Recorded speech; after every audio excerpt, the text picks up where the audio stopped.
नमस्कार. मी डॉक्टर विजय राठोड. गेल्या 26 वर्षापासून म्हणजे 9 सप्टेंबर 1997 पासून मी इथे प्रॅक्टिस करतो. सुरुवातीची 2 वर्ष मी घुगुसमध्ये काढली. घुगुस म्हणजे त्यावेळेस एक ग्रामपंचायतचं लेवलचं एक ठिकाण होतं. वणीपासून 30 किलोमीटर अंतरावर. आणि मी जेव्हा क्लिनिक सुरू केलं तेव्हा डेंटिस्टविषयी किंवा डेंटल दाताच्या आरोग्याविषयी जास्त लोकांमध्ये अवेअरनेस नव्हता. आणि माझं सुद्धा माझ्याकडे लोक पाहून म्हणजे वाटायचं नाही की मी डॉक्टर आहे. माझं 51 किलो वजन होतं आणि लोकांना माझ्यावर भरोसा फेथ करायला थोडासा वेळ लागला. मी घुगुसच्या आजूबाजूच्या आणि वणीच्या आजूबाजूच्या सर्व खेड्यामध्ये फिरलो. सर्व डॉक्टरांना जे खेड्यामध्ये जनरल प्रॅक्टिस करतात त्या डॉक्टरांजवळ गेलो. त्यांना सांगितलं की भाई मी डेंटिस्ट आहे, नागपूरकडून शिक्षण करून आलेलो आहे आणि इथे ते असंच काम करतोय. तुमच्याकडे जे जे असतील दाताविषयी, आरोग्याविषयी, दाता आणि तोंडाविषयी जे जे तुमच्याकडे पेशंट असतील ते मला रेफर करायचं. हळूहळू लोक यायला लागले, लोकांना समजायला लागलं. काम करत गेलो, लोकांना त्याचा फायदा व्हायला लागला, गर्दी वाढत गेली.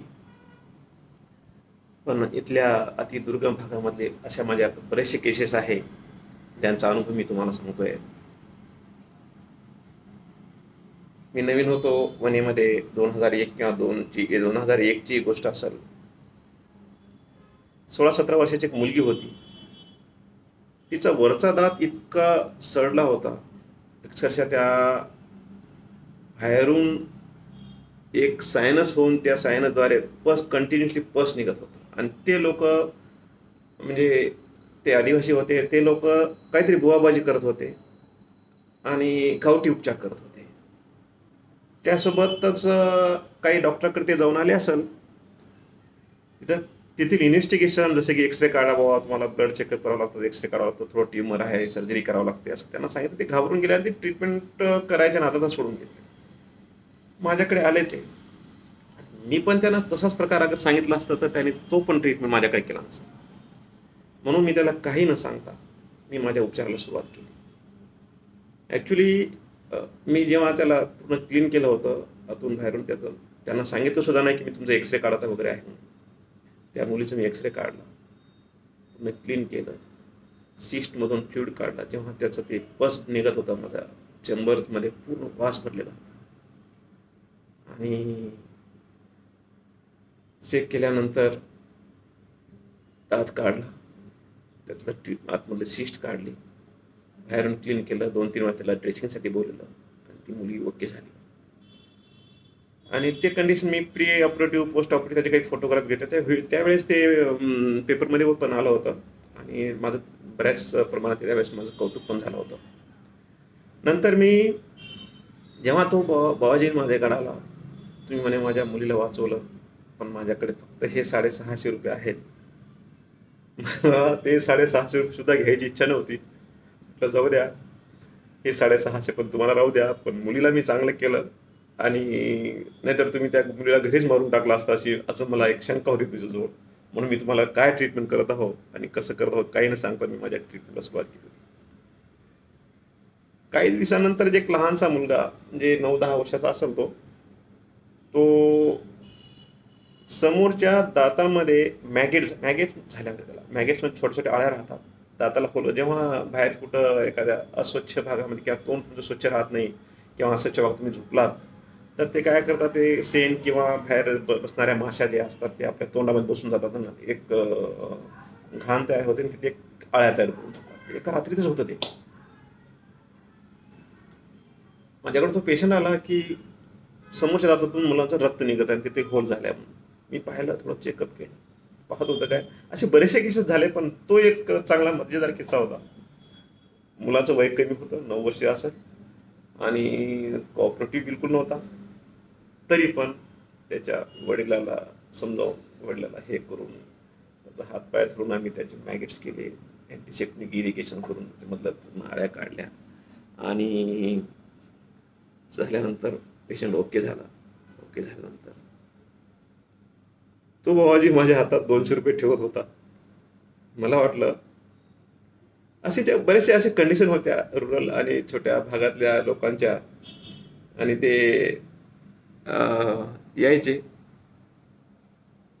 जेव्हा त्यांचे मोठे मोठे प्रॉब्लेम आणि छोटे छोटे, म्हणजे सांगायचं तात्पर्य म्हणजे मला त्या गोष्टी विषयीचा बिलकुल मोबदला नाही मिळायचा. पण मला आत्ता जर मी मागे फिरून पाहिलं तर मला त्याचा आनंद होतो. मला अनुभव आला, खूप मोठा अनुभव आला. अगर मी हे सर्व काही पैशासाठी केलं असतं तर मी हे अनुभव मला आला असता. म्हणून एक एक असे अनुभवात येत गेले. बऱ्याचशा गोष्टी कॉम्प्लिकेटेड काय राहतं, कधी कधी बऱ्याचशा गोष्टी लोक हिस्ट्री सांगत नाही. त्यांना काय आजार आहे, कसला आजार आहे, कोणते मेडिसिन घेत आहे. त्यांना असं वाटतं आपलं थोडं स्वस्तात काम करतो, काय सांगायचं होऊन जाईल. आणि मग आपल्याला स्वतःलाच काही गोष्टी ओळखाव्या लागतात. सांगायचं तात्पर्य म्हणजे वणी आणि गुग्गूस आणि ह्या इथल्या आजूबाजूचे खेड्यातल्या लोकांना मी बऱ्याच प्रमाणात चांगल्या सुविधा दिल्या. गेल्या 25 वर्षामध्ये मला ह्याचा खूप सुखद अनुभव आला. आणि एकंदरीत पाहता एवढं शिकायला मिळालं.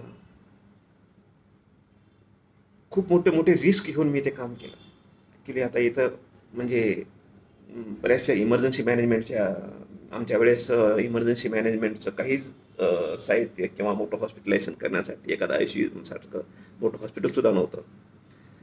त्याच्या काळामध्ये आम्ही इथे खूप चांगले काम केले आणि याचा आम्हाला खूप आनंद वाटत आहे. एक पेशंटचा असाच एक अनुभव सांगतो. एकदम हलणारा दात होता आणि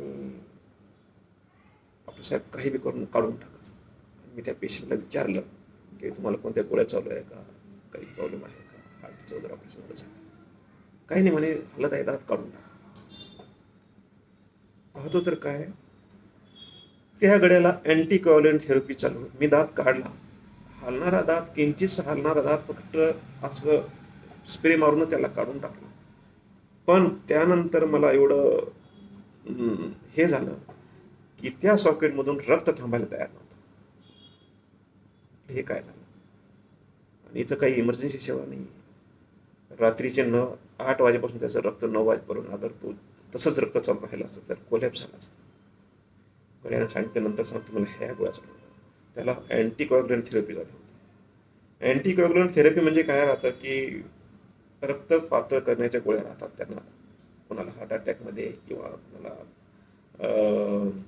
अँजिओप्लास्टी झालेली असेल, हार्ट अटॅक आला असेल ह्या गोळ्यांना, तर ह्या लोकांना किंवा एखाद्यामध्ये रक्तामध्ये काही प्रॉब्लेम राहिला तर अँटीकोॲग्युलंट थेरपी चालू राहतात. त्याने सांगितलं नाही. मी स्वतः जाऊन स्वतःची गाडी करून त्या माणसाला नागपूरमध्ये घेऊन गेलो आणि चांगल्या हॉस्पिटलमध्ये माझ्या स्वखर्चानं त्याला तिथं चांगलं केलं. असे अनुभव आले. त्यामुळे मला असं एवढं सांगायचं आहे, माझ्या ह्या 26 वर्ष पूर्तीच्या ह्याच्यामध्ये ह्या वनिवाशांकडून मला खूप प्रेम मिळालं, खूप चांगलं काम करायला भेटलं आणि मला इज्जत, मान, सन्मान, खूप चांगले मित्र मिळाले आणि हळूहळू सर्व श्रीमंत वर्ग माझ्याकडे यायला लागला. सर्व ऑफिसर्स, WCLचे लोक माझ्याकडे यायला लागले. चांगली कमाई पण मी इथे केली. मान, सन्मान, पैसा, इज्जत सर्व मिळाला. सर्व भाषांचं मी आभार मानतो. माझं 9 सप्टेंबर 2023ला माझ्या दवाखान्याला 26 वर्ष पूर्ण होत आहे. त्यानिमित्तानं मी 15 दिवस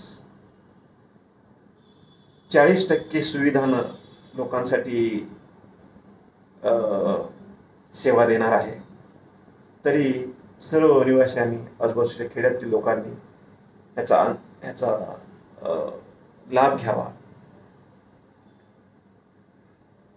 दात तपासणीपासून, मुख आरोग्य तपासणीपासून, तोंडात कोणत्याही गाठी असो, ओरल कॅन्सर असो, दात बसवायचा असो किंवा कोणती छोटे मोठे ऑपरेशन असो, अक्कलदाढीचं ऑपरेशन असो, प्रत्येक ट्रीटमेंटमध्ये मी 40% सूट देणार आहे.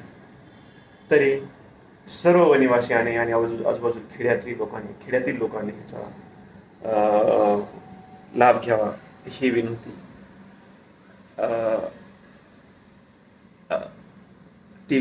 महाराष्ट्र TV 9 वर माझी इंटरव्ह्यू येणार आहे.